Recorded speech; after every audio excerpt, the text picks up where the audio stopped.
धनुष्यबाण निशाणी काकासाहेब टेके पाटील यांना माझा पाठिंबा आहे। त्याच्या मागचे कारण आहे की ते 24 तास जनतेच्या सेवेमध्ये काम करतात आणि आतापर्यंत ज्यांनी जे कामं नाही केले ते 100% काकासाहेब टेके हे काम करतील। तर सध्या जे ओपन सुटलेला आहे तो मतदारसंघ आपण पण इच्छुक होता तिथे, तर त्यांना उमेदवारी दिली पक्षाने आणि आपण पण प्रचारात उतरला आहात तर त्यांना पाठिंबा देण्यासाठी। नाही, मी तर त्यांच्या मैदानात उतरलोच आहे, कारण की जर राखीव सीट असतं SC ला तर मग तिकीट मला मिळालं असतं, पण जागा ओपनची आहे तर ज्याचा त्याला अधिकार मिळाला पाहिजे।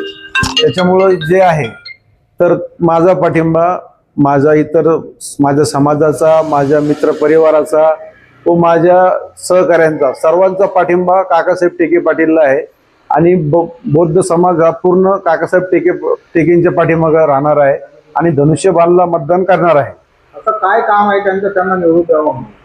ते कंटिन्यू पोलीस स्टेशन असेल, तहसील कार्यालय असेल, जिल्हाधिकारी कार्यालय असेल, गरीब लोकांचे काही समस्या असेल, श्रावण बाळा पगार चालू करून देणे, गरीब लोकांची मदत करणे, लोकांच्या लग्नात हजर राहणे, सुखादुःखात उभं राहणे, हे त्यांचं काम आहे। आणि आतापर्यंत मागचे जे उमेदवार होते त्यांच्याकडून कुठलंही काम झालेलं नाही, त्यामुळे जनता त्यांना आता ह्यावेळेस धडा शिकवल्याशिवाय राहणार नाही आणि जनता हुशार आहे। जनता 100% धनुष्यबाणला मतदान करणार आणि टेके यांना निवडून देणार।